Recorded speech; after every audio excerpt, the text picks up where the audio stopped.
I no longer believe. These words are heresy. To speak them aloud would be to invite execution. To write them is to create evidence of a crime that my chapter punishes with death. To even think them is to betray the oaths I swore when I was remade from mortal flesh into something greater, something that was supposed to be beyond doubt, beyond weakness, beyond the frailties that plague ordinary men. But I no longer believe, and I do not know what I am supposed to do with the emptiness that remains where faith once lived. My name is Aramis Kalen. I have served as a battle brother of the Black Templars for 237 years. I have fought in crusades beyond counting, have shed blood on worlds whose names I no longer remember, have killed in the Emperor's name so many times that the killing has become as natural as breathing, as automatic as the beating of my two hearts.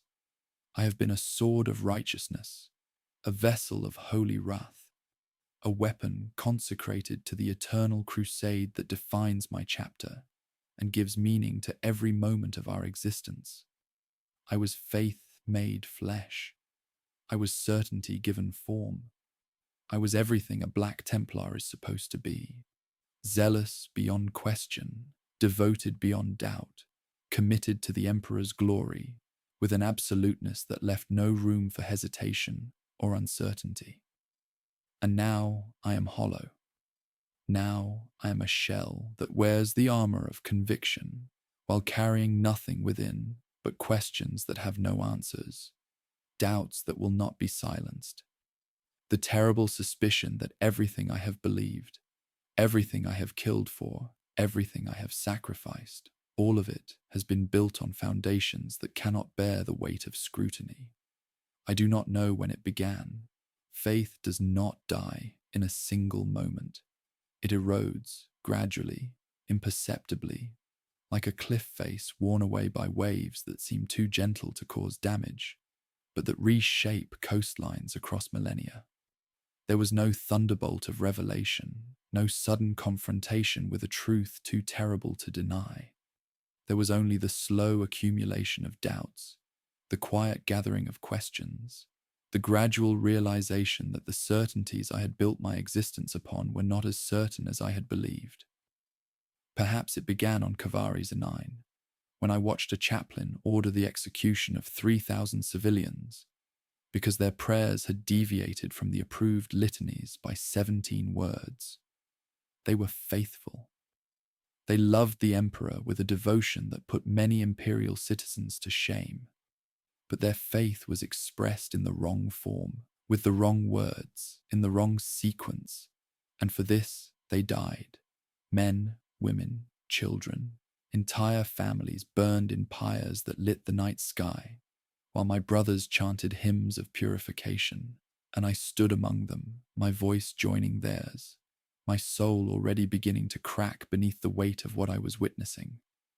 Or perhaps it began earlier, on Marius Prime, when I led a squad into a hive city to purge a cult that had been reported by the local ecclesiarchy. We found no cult. We found only families who had been denounced by neighbors who coveted their hab units, workers who had been accused by supervisors who resented their competence, faithful imperial citizens whose only crime was existing in a society where accusation was proof and mercy was weakness. We killed them anyway, because our orders did not permit us to return without bodies, because the chaplain who accompanied us declared that innocence was no defense against the suspicion of heresy, because the machine of faith required fuel, and fuel meant death, always death, regardless of guilt or innocence. Or perhaps it began before I was ever made into what I am, in the years of my mortal childhood on Armageddon, when I watched my family pray to an emperor they had never seen for protection. He never provided when the orcs came and slaughtered everyone I loved, while the skies remained empty of salvation. When I learned even before my ascension that prayer was not a conversation, but a monologue, that faith was not a relationship, but a performance, that the emperor, if he existed at all as anything more than a corpse on a throne, did not answer because he could not answer or would not answer or simply did not care enough to answer. The seeds were planted long before I recognized them for what they were, and they have grown across 2 centuries of service into a garden of doubt that has consumed everything I thought I knew, everything I thought I was, everything I thought I was fighting for. I still perform the rituals. This is the secret that keeps me alive, the mask that preserves me from the fate that awaits all who waver in their devotion. I chant the litanies with my brothers, my voice indistinguishable from theirs. I kneel before the shrines, my posture identical to the posture of the faithful. I speak the words of hatred for the enemy, of love for the emperor, of absolute commitment to the crusade. And none of it means anything. None of it touches whatever remains of my soul. None of it is anything more than performance, theatre, the desperate pretense of a man who knows that the alternative to pretense is death. My brothers do not suspect. How could they? They have never experienced what I have experienced, have never felt the foundations of their faith tremble and crack, have never looked into the void where certainty used to live and found nothing looking back. They believe with the absolute conviction that our conditioning is designed to produce, that our hypno-indoctrination is designed to ensure, that our entire existence as space marines is designed to make inevitable. They are what I was supposed to be. They are what I can no longer be, and I hate them for it. Emperor, forgive me. Though I no longer believe he exists to forgive anything. I hate them for the certainty they possess, for the peace that their faith provides, for the simplicity of their existence in a universe that has become impossibly complex for me. They know who they are. They know what they fight for. They know that their deaths will have meaning, that their sacrifices will be rewarded, that the emperor watches and judges and will welcome them into his light when their service finally ends. I know none of these things. I believe none of these things. And the hatred I feel for their certainty is matched only by the envy, the desperate longing for what I have lost, the knowledge that I would give anything, to believe again, to feel again, to be again what I was before the doubts consumed me. But faith cannot be recovered once it is lost. This is the truth I have learned across years of trying, of forcing myself through the motions of devotion, in hope that the motions would eventually become genuine, that repetition would restore what erosion had worn away. It does not work. The words remain empty. The rituals remain hollow. The belief remains absent, a wound that will not heal, a void that will not fill, an absence that defines me more completely than any presence ever could. I am a space marine without faith. I am a Black Templar who does not believe in the crusade. I am a contradiction that should not exist, a heresy walking among the faithful, a lie wearing power armor and carrying a blade that I no longer swing in the Emperor's name, but only in defense of my own continued existence. This is my testimony. This is my confession. This is the truth that I have never spoken aloud, that I have never committed to record, that I carry in the silence of my own mind while my brothers assume I am one of them, while my chaplains believe my devotion is genuine, while the chapter that raised me remains ignorant of the heretic in their midst. I do not know how much longer I can maintain the pretense. I do not know what will happen when the mask finally slips, when my performance finally fails, when someone finally sees through the theatre I have constructed and recognizes the emptiness that lies beneath. I know only that I cannot continue as I am. Something must change, must break, must end. Either the doubt that consumes me, or the life that the doubt has made meaningless. Let me tell you what it feels like to walk among the faithful, when you no longer share their faith. Let me show you the void that opens when everything you believed is revealed as illusion. Let me confess what I have become, so that my damnation might at least serve as warning to others who feel the first tremors of doubt and do not yet understand where those tremors lead. The morning devotionals are the hardest. We gather before dawn in the chapel of our strike cruiser, 200 Black Templars kneeling in ranks upon the cold metal deck, our heads bowed before the altar where the sacred relics of our chapter are displayed. A fragment of Sigismund's blade, a vial said to contain the blood of Dawn himself, icons and artifacts that my brothers believe carry the Emperor's blessing, that they believe radiate holy power, that they believe will protect and strengthen them in the battles to come. I kneel among them. I bow my head as they bow theirs. I speak the words of the morning litany, my voice rising and falling in the familiar cadences, my lips forming phrases I have spoken 10,000 times across 2 centuries of service. The words come automatically, require no thought, no engagement, no participation of whatever part of me still exists beneath the performance. We are his wrath made manifest. We are the sword that cleaves the darkness. We are the flame that purifies the corrupt. In his name we kill. In his name we die. In his name we rise again, eternal, undying, forever bound to his holy purpose. The words mean nothing to me. They are sounds, vibrations of air, patterns of noise that carry no weight, no significance, no truth.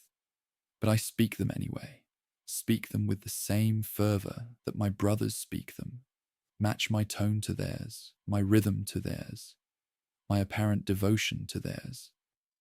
I have become expert at this mimicry. I have had 200 years to perfect it. Around me, I feel the faith of my brothers like a physical force. This is not metaphor. Space Marines are psychically resonant to a degree that ordinary humans are not, and in moments of collective devotion, that resonance creates something almost tangible, a pressure in the air, a warmth that has nothing to do with temperature. My brothers feel it as confirmation of the Emperor's presence, as proof that their faith is answered, as the touch of the divine upon their souls. I feel it as accusation. I feel it as isolation. I feel it as the boundary that separates me from everyone around me, the wall that my doubt has built between myself and the community that was supposed to be my family, my purpose, my reason for existence. After the devotionals comes the breaking of fast, and then the training, and then the tactical briefings, and then whatever duties the day's rotation requires. I move through these hours like a servitor, performing the functions expected of me, responding to stimuli with appropriate responses, giving no outward sign that the being inside the armor is any different from the beings inside the armor of every brother around me. But I watch them. Emperor, help me. I watch them constantly, studying their faith like a scholar studies a text in a language he no longer understands, searching for some key that might unlock the meaning that has been lost to me. I watch Brother Mordecai recite his personal litanies before each training bout, his lips moving in prayers he believes will guide his blade. I watch Chaplain Grimaldus bless the weapons in the armory, his voice resonant with conviction that makes my own conviction seem like the hollow thing it is. I watch the neophytes, those young initiates who have not yet completed their transformation, and I see in their eyes the fervor I once possessed, the certainty I once embodied, the faith I once thought could never be shaken. I envy them most of all.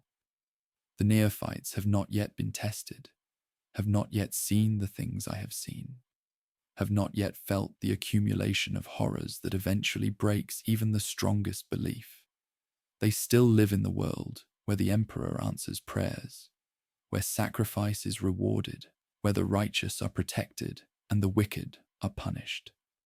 They have not yet learned that the universe does not operate according to these principles, that faith and fate have no connection, that the emperor, whatever he is, does not intervene to save his faithful or punish his enemies. I was like them once. I remember what it felt like, that warmth in the chest that came from absolute certainty, that peace that came from knowing your place in a cosmic order that made sense. I would give anything to feel it again. I have tried everything to feel it again. Nothing works. I sought answers in the texts.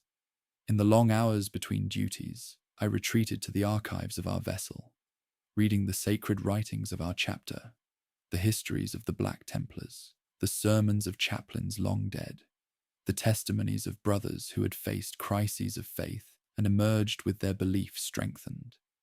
I read them all, searching for something that might rekindle what had been extinguished, some argument or revelation that might restore what had been lost.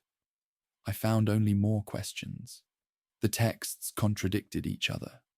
The histories were filled with atrocities committed in the name of faith that made my own doubts seem trivial by comparison. The sermons offered platitudes that dissolved under the slightest scrutiny.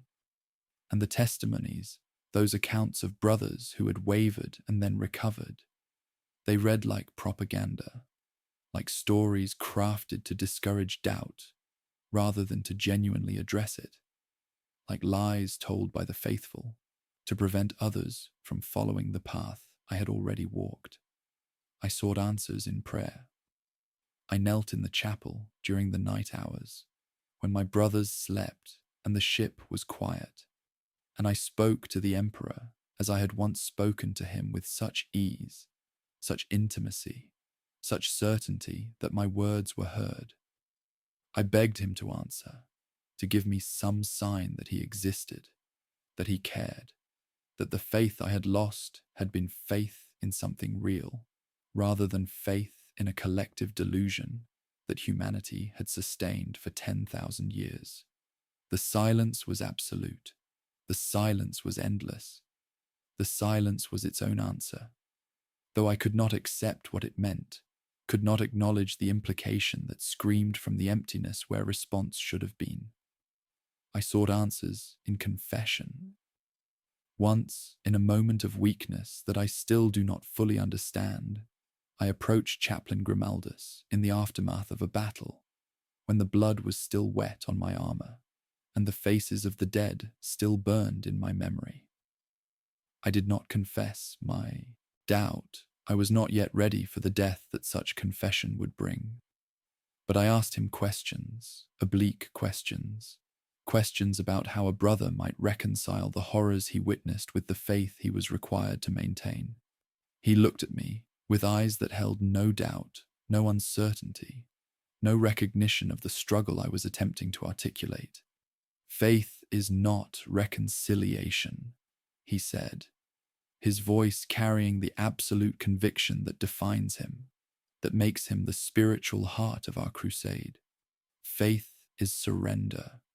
We do not understand. We do not question. We submit to the Emperor's will, and in submission, we find peace. The horrors we witness are tests, brother. The darkness we face is the crucible in which our devotion is refined. If you seek to reconcile, you have already failed. Seek instead to submit, and the reconciliation will follow. Submit. Surrender. Stop thinking. Stop questioning. Stop trying to understand. Let the machinery of faith operate without interference, without examination, without the corrosive influence of a mind that insists on making sense of things that are not meant to make sense. I could not do it. I had tried. Emperor knows I had tried. But some part of me refused to simply switch off, refused to embrace the comfortable darkness of unexamined belief. refused to become the weapon without will that my conditioning was designed to produce. And so I remained in the void, suspended between a faith I could not recover and a doubt I could not resolve, going through the motions of devotion while feeling nothing, speaking the words of belief while believing nothing, killing in the Emperor's name, while no longer understanding what that name represented or whether it represented anything at all. The battles continued. This is the truth that my doubt could not change. The crusade did not pause for my crisis of faith. The enemies did not wait for me to resolve my spiritual struggle. The war that defines our chapter continued regardless of whether I believed in its purpose. I fought because fighting was what I did, what I had been made to do, what I would continue to do until something killed me, or I found a reason to stop. But the fighting felt different now. When I killed, I no longer felt the righteous satisfaction that my brothers described, the holy joy of smiting the Emperor's enemies. I felt only the mechanical execution of a task, the removal of obstacles, the ending of lives that might have been worth something to someone. But that meant nothing to me beyond the immediate tactical necessity of their termination. I killed an orc war boss on Syrinx Prime, a beast that had slaughtered thousands, that had threatened an entire hive city, that by any measure deserved the death I gave it. My brothers celebrated the kill, praised the Emperor for guiding my blade, declared that I had been the instrument of divine judgment upon the alien filth. I felt nothing. The war boss was dead, and I was alive, and the universe continued unchanged, and no divine judgment had been involved. No holy guidance, no cosmic significance. Just a sword and a target, and the simple physics of metal meeting flesh. This is what it means to fight without faith. Not weakness. My arm remains strong, my skills remain sharp. My effectiveness in battle remains undiminished.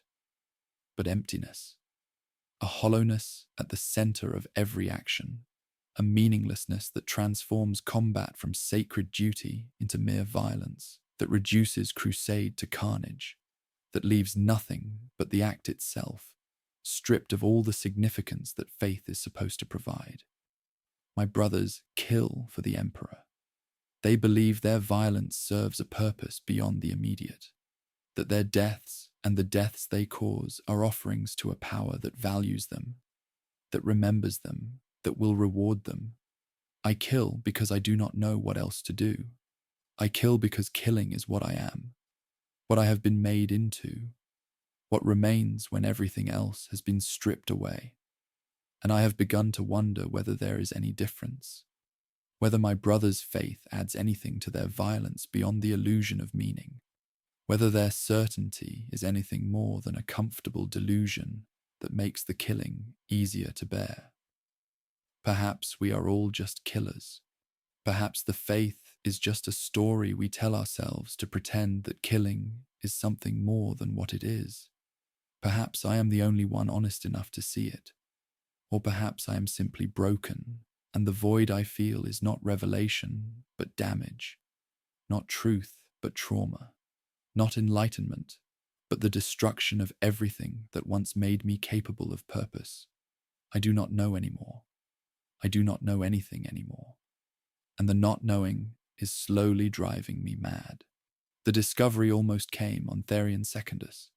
We had been deployed to purge a Gen-Stealer cult that had infested the world's primary mining colonies, a standard action that our crusade force had executed dozens of times before. The cult was extensive but poorly organized, its members fanatical but poorly armed, and we cut through them with the efficiency that 2 centuries of constant warfare had honed to perfection. By the 3rd day of the campaign, the cult's patriarch was dead, its leadership shattered, its followers either killed or fleeing into the deep mines where we would hunt them down at our leisure. It should have been routine. It should have been nothing more than another entry in the long chronicle of our crusade, another world cleansed, another enemy destroyed. But in the depths of the mines, I found something that changed everything. We were clearing a tunnel complex that had served as the cult's primary sanctuary when I became separated from my squad. A momentary lapse in formation, a wrong turn in the labyrinthine darkness. Nothing that should have mattered. I retraced my steps, seeking to rejoin my brothers, and I came upon a chamber that had been sealed, its entrance hidden behind a false wall that the cultists had constructed to protect something precious. Inside, I found their shrine, not to the alien gods that Genestealers worship, not to the patriarch that had led their corruption, but to the emperor. They had built an altar from mining equipment and salvaged metal, had decorated it with aquilus scratched into stone and candles made from industrial lubricants, had created a sacred space in the darkness where they came to pray, not to the hive mind, not to the Xenos that had infected them, but to the master of mankind, whose image they had carved with loving care into the wall above their makeshift altar. They had been faithful, even in their corruption, even as the Genestealer taint rewrote their genetics and bent their loyalties toward alien purposes. Some part of them had clung to the Emperor, had continued to worship him, had believed with desperate sincerity that they were still his children, still worthy of his love, still fighting for humanity, even as they were transformed into something that could no longer be called human.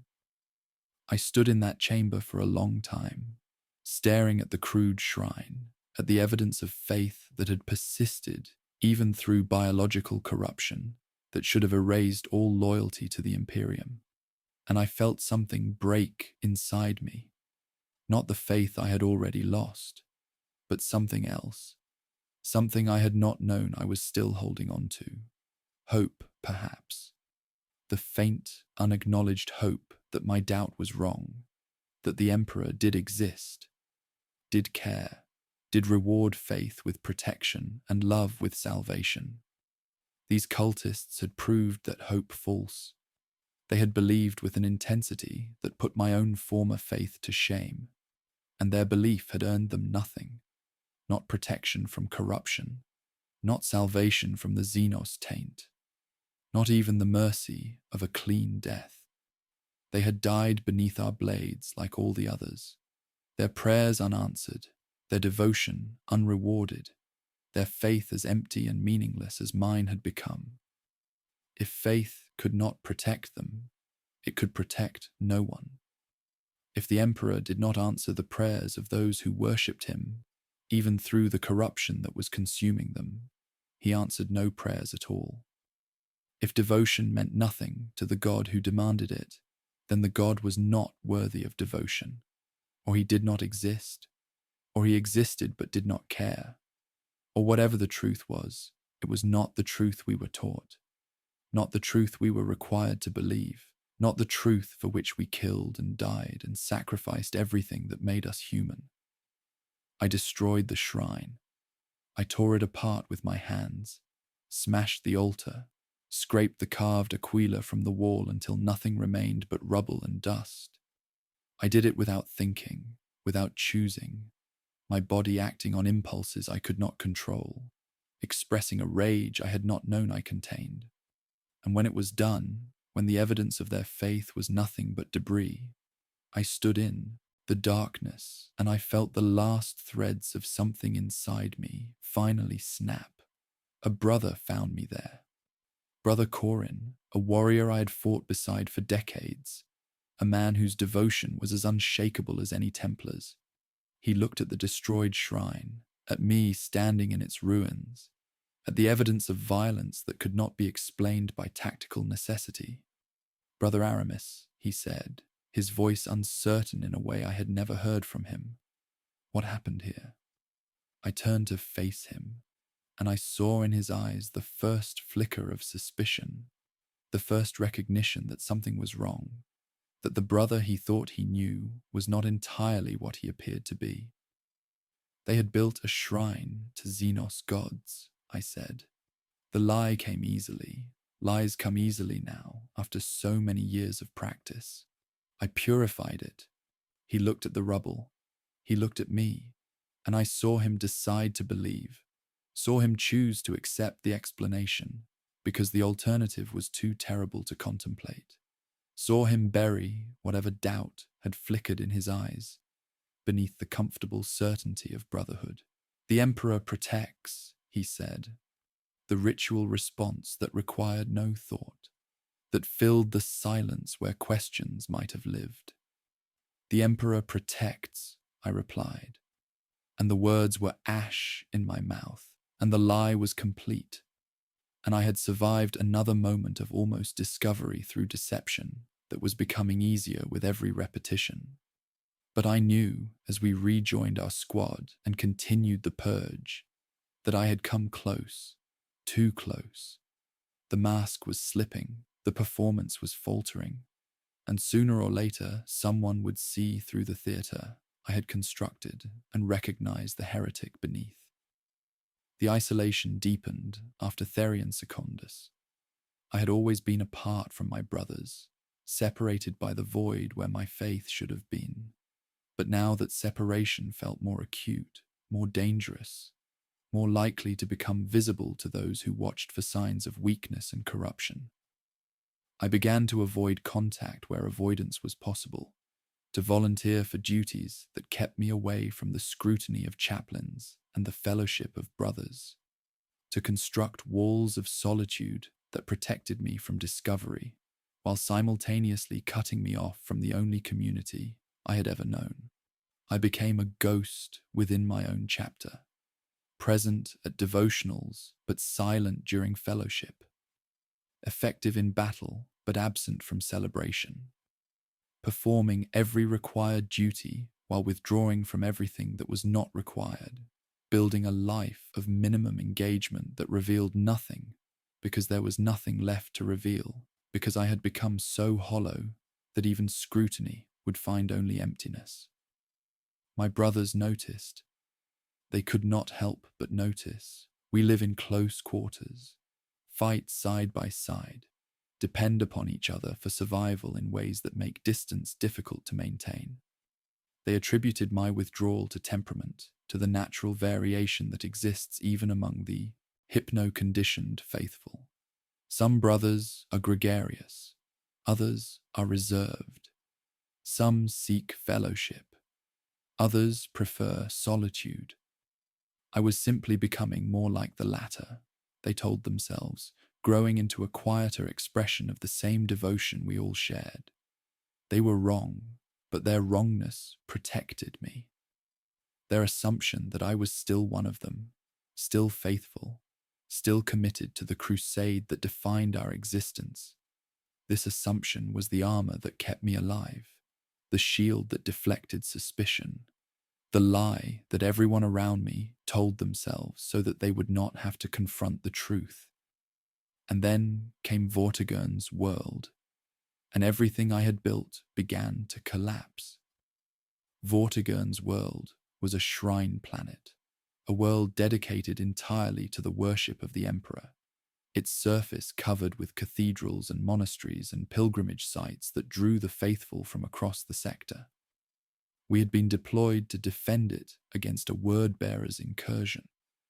Traitor space marines, servants of chaos, enemies who had once been our brothers, before the heresy twisted them into something unrecognizable.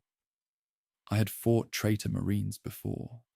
They held no special terror for me, no particular significance beyond the tactical challenges they represented.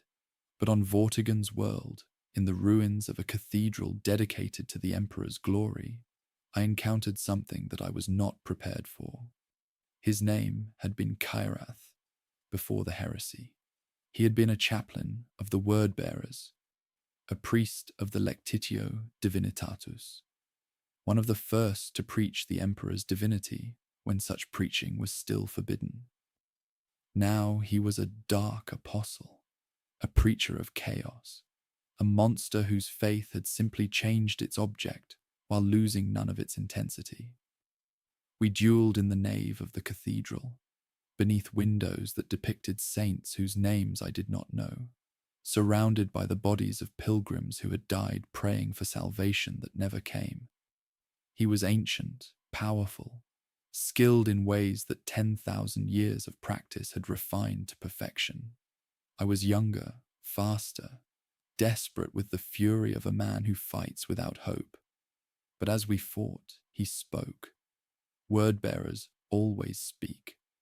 It is their nature, their compulsion, the expression of a devotion that cannot be contained. And what he said has haunted me ever since. "I know you, brother," he hissed, his crozius crashing against my sword. "I know the emptiness behind your eyes. I was like you once, before I found the truth. You have lost your faith, haven't you? You kneel and pray and speak the words, and none of it means anything. The Emperor is silent, and his silence has broken you." I said nothing. I could say nothing. His words had struck deeper than any blade could reach, had touched the wound I had hidden for so long, had spoken aloud the secret I had kept even from myself. "The silence is the truth," he continued, pressing his attack, driving me back toward the altar. "The corpse on the throne cannot answer because there is nothing left to answer. He is dead or dying, or so diminished that he might as well be dead. The faith you lost was faith in nothing. The God you served was never a God at all." "And your gods are different," I managed, parrying a blow that would have crushed my skull. "Your gods are real." He laughed, a sound that held genuine amusement, genuine joy, genuine conviction. "My gods answer, brother. My gods speak. My gods reward devotion with power and punish doubt with transformation. They are cruel, yes. They are terrible. But they are present. They are real. They are everything your emperor is not. I killed him. I found an opening in his guard, and I drove my sword through his primary heart. And I watched the light fade from his eyes, and I felt nothing. Not triumph, not satisfaction, not the holy joy of slaying a traitor. Just the same emptiness that I felt in everything. The same void that his words had named and exposed and made impossible to ignore. But his words remained. His words echoed in my mind, long after his body had grown cold, long after the battle had ended, and Vortigern's world had been saved, and my brothers had celebrated another victory for the crusade. The silence is the truth. The corpse on the throne cannot answer. What if he was right? What if my doubt was not failure but perception, not weakness but clarity? What if the void I felt was not the absence of faith, but the presence of truth, the recognition of a reality that my brothers refused to see, because seeing it would destroy them as surely as it was destroying me? I had killed him for speaking heresy. But heresy, I was beginning to understand, was not the same as falsehood. Sometimes heresy was simply truth that the powerful could not afford to acknowledge, and I could no longer tell the difference. The end came on a world called Salvation's Rest. The name itself felt like mockery, a world named for salvation, for rest, for the very things I had sought and never found across 2 centuries of wandering in the desert of my own doubt. We had been deployed to reinforce Imperial forces defending against a massive orc. Wah! A standard deployment that should have been indistinguishable from 100 others. I expected nothing from it except more killing, more emptiness, more of the hollow performance that had become my existence. The Emperor, it seemed, had other plans. If the Emperor planned anything, if the Emperor existed at all, the battle was fierce beyond anything I had experienced in decades. The orcs came in numbers that darkened the sky, that covered the plains like a green tide, that overwhelmed defensive positions through sheer weight of bodies and fury. Our crusade force fought with the fervor that defines the Black Templars, with the absolute commitment that our faith demands, with the certainty that the Emperor watched and judged and would reward our sacrifice. I fought with them. I killed with them. I waded through orc blood until it coated my armor to the waist, until my sword arm burned with exhaustion, until the bodies piled so high that footing became treacherous, and I felt nothing, the same nothing I always felt, the void that combat could not fill, the emptiness that killing could not reach. And then Brother Mordecai fell. Mordecai had been my closest companion for nearly a century. Not a friend, for Space Marines do not have friends in the way that humans understand friendship, but something adjacent, something built from shared experience and mutual respect, and the bonds that form between warriors who have saved each other's lives more times than either can count. He was everything I was not, fervent, devoted, incapable of the doubts that consumed me, his faith a fire that burned so bright it almost hurt to witness. An orc war boss caught him at the moment when his blade was buried in another enemy's skull, when his guard was down, when the mathematics of combat aligned against him in the way they eventually align against everyone who fights long enough. The massive cleaver took his arm at the shoulder, and before he could recover, a second blow opened his chest, spilling organs that even Space Marine physiology could not survive losing. I killed the war boss.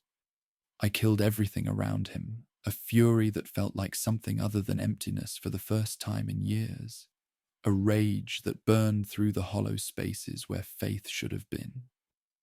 And then I knelt beside Mordecai as he died, as his remaining hand gripped my arm with strength that was fading, as his eyes, still bright with the faith that had never wavered, found mine. "Brother," he said, blood bubbling on his lips. "Brother, the Emperor receives me. I can feel him. I can feel his light, waiting." He smiled, dying, broken, his body failing around him. He smiled with a peace I had not felt in 200 years. "He is real, Aramis. He is real, and he is beautiful, and I am going home." And then he was gone. The light left his eyes. His grip relaxed. His body became simply a body, meat and metal, no different from the orcs piled around us, no different from any other corpse on any other battlefield. I knelt there for a long time, staring at his face, at the smile that death had not erased, at the peace that lingered even in the absence of the life that had generated it. He had believed. In his final moment, he had believed with such intensity that the belief had sustained him even as his body failed, had given him joy even as he died, had provided the comfort that faith was supposed to provide and that I had never been able to find. Had he been right? Had he truly felt the Emperor's presence in that final instant? Had his faith been rewarded, his devotion answered, his sacrifice acknowledged by the God he had served? Or had the belief itself been the comfort? Had the certainty he carried generated the peace he felt, regardless of whether that certainty corresponded to any external reality? Had he died happy, not because the Emperor was real, but because he believed the Emperor was real, and belief was enough, was all that was needed, was the only thing that had ever mattered? I could not know. I could never know. The dead do not return to confirm or deny what they experienced, and the living cannot follow them to see for themselves. But I felt something, kneeling beside Mordecai's body, something I had not felt in so long that I barely recognized it, that I had to examine carefully to understand what it was. Grief, real grief. Not the hollow performance of grief that I had offered at other brothers' deaths. Real pain, real loss, real sorrow for a man who had been good and faithful, and who had died believing in something I could not believe in, who had found in his final moment the peace I had searched for across 2 centuries of doubt. I wept. For the first time since my transformation, tears ran down my face. The enhanced physiology of a space marine does not eliminate the capacity for tears, merely the circumstances in which they might be triggered. I wept for Mordecai, for myself, for the faith I had lost and could not recover, for the void that his death had somehow made more painful rather than less. Chaplain Grimaldus found me there. He had been fighting elsewhere on the battlefield, leading the spiritual heart of our crusade force, inspiring brothers with his presence and his prayers. But the battle was winding down now, the orcs broken, the victory secured, and he was walking among the fallen, offering blessings to the dead, ensuring that their souls would find their way to the Emperor's side.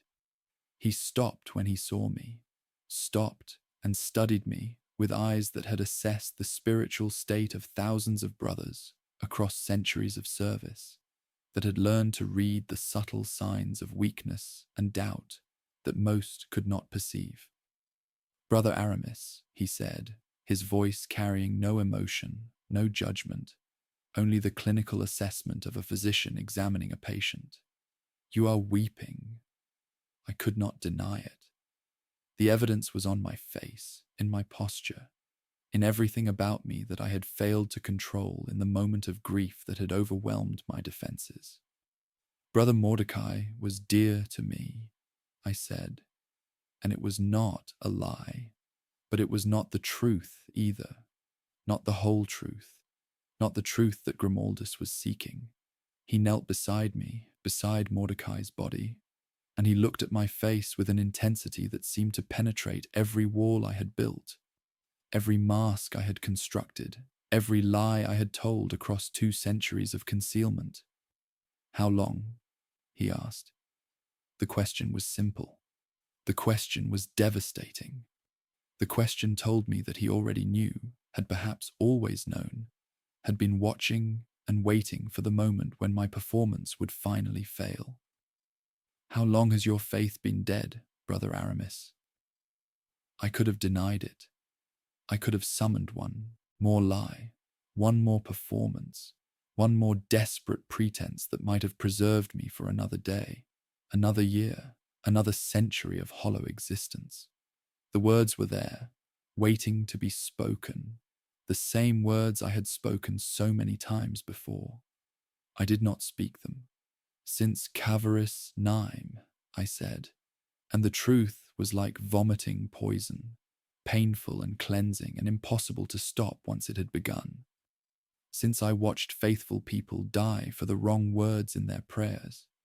Since I began to question whether the Emperor we serve is worth the blood we spill in his name. Since the silence answered every prayer I spoke, and I could no longer pretend that the silence was anything other than absence. Grimaldus did not move. His expression did not change. He simply listened, his eyes fixed on mine, his presence a weight that I could not escape. "I have tried to believe," I continued, the words pouring out like blood from a wound, like something that had been trapped for too long and could no longer be contained. "I have prayed and studied and sought answers in every place I could think to look. I have performed the rituals and spoken the litanies and done everything a faithful brother should do. But I feel nothing. I believe nothing. I am empty, chaplain, and I have been empty for so long that I no longer remember what it felt like to be full." The silence stretched between us. Around us, the battlefield was being cleared.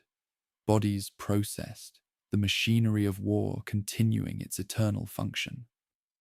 Brothers passed nearby, but none approached.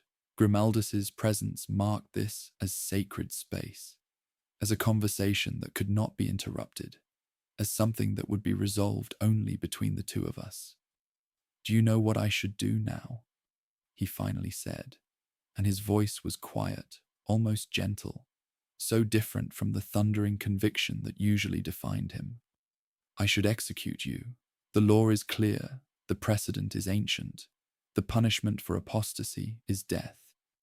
You have confessed heresy, Brother Aramis. You have admitted to doubts that our chapter cannot tolerate, that our crusade cannot survive, that threaten the very foundations of everything we are. He paused, and something flickered in his eyes. Something I had never seen there before, something that looked almost like recognition. But I will not execute you. Not yet. Not today. I stared at him, unable to process what I was hearing. Mercy was not a quality the Black Templars cultivated. Tolerance of doubt was not something our chapter permitted. What he was offering was impossible, was heresy in its own right, was a violation of every law that governed our existence. Why? I asked. Because the question demanded asking, because I could not understand what was happening, because nothing in my experience had prepared me for this moment. Grimaldus stood. He looked down at me, and in his eyes I saw not the absolute certainty I had always seen, but something more complex, something that suggested depths I had never suspected. Because I have stood where you stand, he said, because I have felt what you feel, because the doubt you carry is not as rare as you believe, is not as unique as you imagine, is not a weakness that only the flawed experience. Every brother who serves long enough eventually faces the silence. Every warrior who kills enough eventually questions whether the killing serves any purpose. Every priest who preaches enough eventually wonders whether the words he speaks are truth or merely tradition. He reached down and gripped my shoulder, not in threat, but in something that felt almost like brotherhood, almost like understanding. The difference is not whether you doubt. The difference is what you do with the doubt. Some let it consume them, let it hollow them out until nothing remains but the void. Others find a way through, find something on the other side that is not faith as they once understood it, but something else, something harder, something that does not require the silence to be broken. What is on the other side? I asked, desperate now, grasping for anything that might offer relief from the emptiness that had defined me for so long. Grimaldus smiled, a thin, weary expression that held no joy, but perhaps held a kind of peace. I do not know if I can tell you, he said. I do not know if it can be told. But I know that you will not find it here, in the crusade, performing a faith you do not feel for brothers who would kill you if they knew the truth. You need time. You need distance. You need to walk into the darkness alone and find whatever waits for you there. He released my shoulder. He stepped back. Go, he said. Leave the crusade. Take a ship and go wherever your doubt leads you. Find your answer or die seeking it. But do not remain here, a hollow man among the faithful, a lie walking among truth. That serves no one, not the chapter, not the emperor, not yourself. I stared at him, at this man who had been the embodiment of faith, who had thundered certainty from pulpits across 100 worlds, who I had believed was incapable of understanding the void that I carried. You would let me go? You would spare my life, knowing what I am? He turned away, began walking toward the other fallen, toward the duties that still demanded his attention. I spare nothing, he said over his shoulder. I merely delay. Find your answer, Brother Aramis. Find it, or I will find you, and the mercy I show today will not be offered twice. He walked away, and I knelt beside Mordecai's body in the blood and the mud of a world called Salvation's Rest, and I understood that everything had changed. I was not pardoned. I was not forgiven. I was given a chance, nothing more, nothing less, to find whatever waited on the other side of the doubt that had consumed me, and I had no idea where to begin. I have been walking for 3 years. Walking is not the right word. I have traveled by ship and shuttle, have crossed sectors and systems, have visited worlds that span the breadth of the Imperium. But in my mind, it feels like walking, like the slow pilgrimage of a penitent seeking something that cannot be named, like a journey without destination, undertaken by a traveler who no longer knows what home means. I have seen things in these 3 years that I never saw in 2 centuries of crusade. I have walked among humans, ordinary humans, mortals whose lives are measured in decades rather than centuries, whose concerns are food and shelter and family rather than glory and purification and eternal war. I have sat in taverns and listened to them speak of their small hopes and smaller fears, have watched them love and grieve and struggle and persevere, have witnessed the texture of lives that I had been taught to protect but had never been permitted to understand. And I have asked questions. Everywhere I go, I ask the questions that I could never ask among my brothers, the questions that would have earned me execution in the crusade, the questions that Grimaldus gave me permission to pursue when he sent me into the darkness. I asked a priest on Valhalla what he believed, and he told me of a god who suffered, who sat in agony upon a throne of gold, who endured unimaginable torment so that humanity might survive. He wept as he spoke, his faith a thing of grief rather than triumph, his devotion rooted not in the emperor's power, but in his pain. I asked a soldier on Cadia, in the days before Cardia fell, what she fought for, and she told me she fought for the woman beside her, for the regiment that was her family, for the simple principle that some things were worth dying for, even if no God was watching. She did not speak of the emperor. She spoke of duty, of honor, of the bonds that hold humans together when everything else falls apart.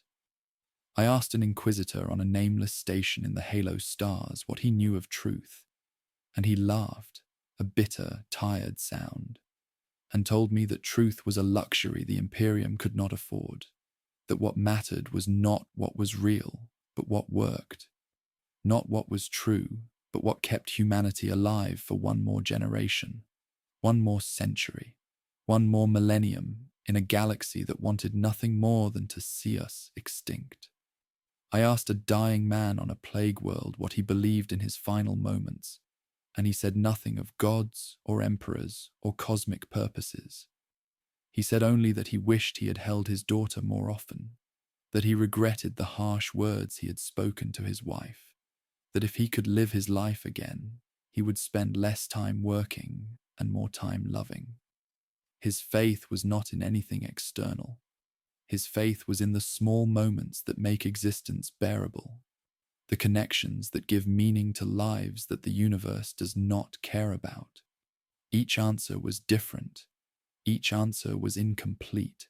Each answer offered a piece of something without ever revealing the whole.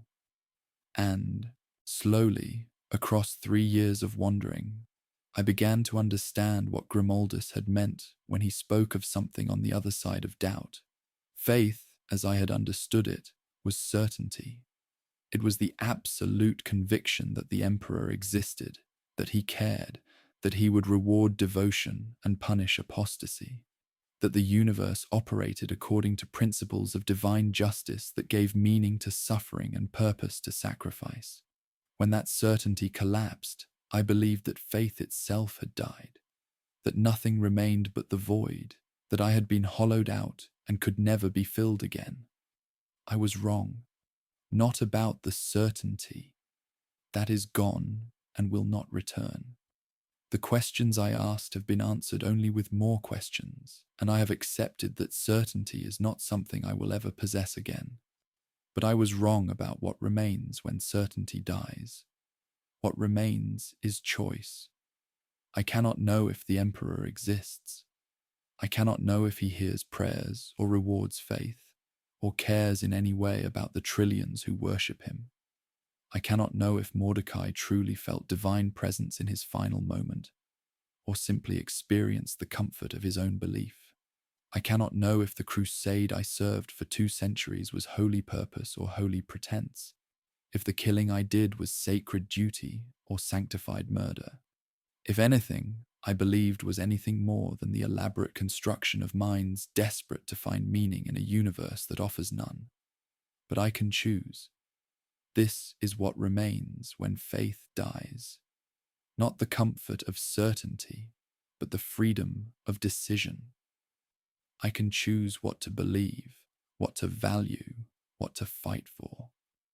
I can choose to act as though certain things are true, even knowing that I cannot prove them, even accepting that I might be wrong, even understanding that the universe will neither confirm nor deny the choices I make.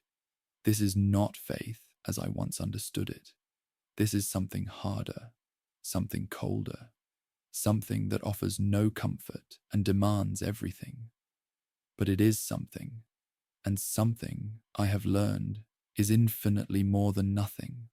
I have chosen to return, not to the Black Templars. That door is closed to me, that brotherhood severed by the truth that Grimaldus and I both know, but to war, to service, to the endless struggle that defines humanity's existence in a galaxy that wants us dead. I have found a place among the Death Watch, that order of space marines drawn from 100 chapters, bound together not by shared faith but by shared purpose, united in the defense of humanity against threats that care nothing for our theology. My brothers here do not ask what I believe. They ask only whether I will stand beside them when the darkness comes, whether my blade will strike true, whether my will is sufficient to face horrors that break lesser beings. These questions I can answer, these commitments I can make, this service I can offer, not because I believe it is holy, but because I have chosen to act as though it matters, as though humanity is worth defending, as though the struggle itself has meaning, even if I cannot prove that meaning exists. I still do not pray. The words remain empty, the rituals remain hollow, the silence remains unbroken. But I no longer hate the silence. I have made peace with it, have accepted it as the only honest response the universe can offer, have learned to find in its emptiness not despair, but a strange kind of freedom. My brothers in the crusade prayed because they believed the emperor was listening.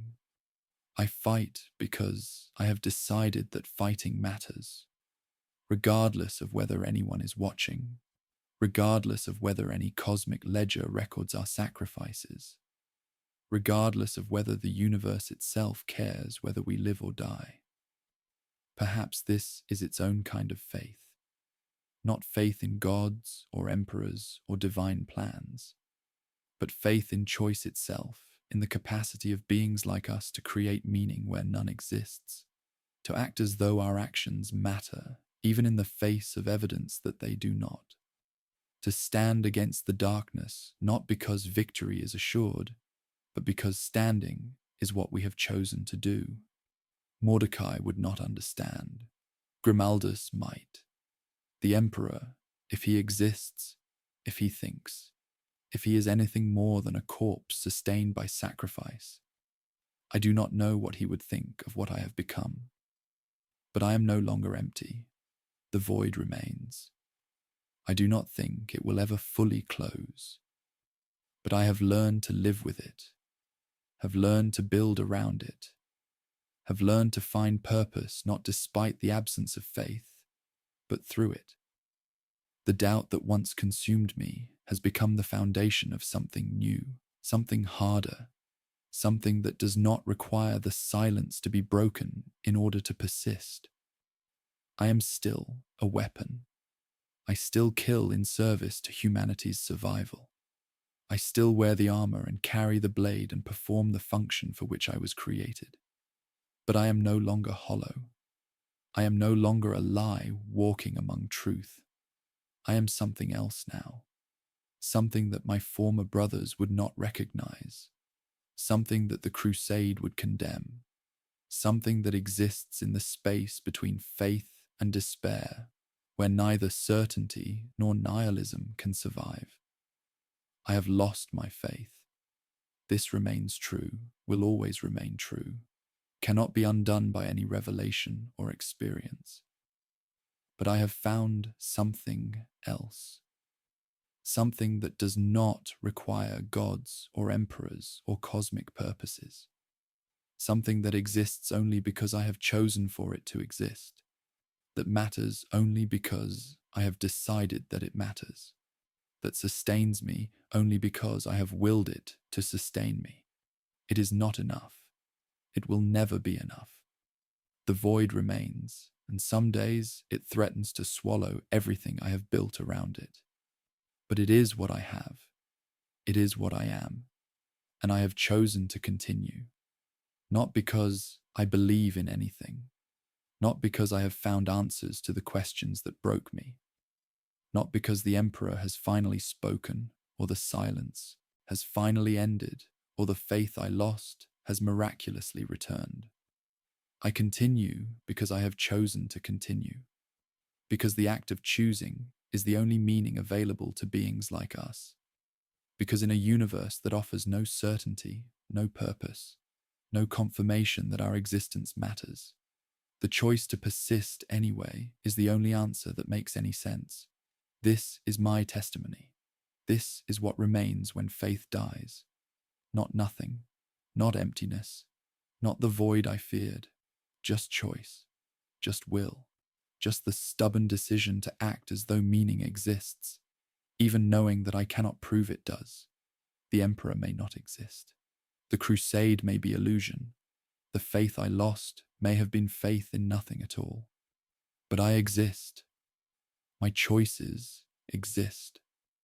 My will to continue exists.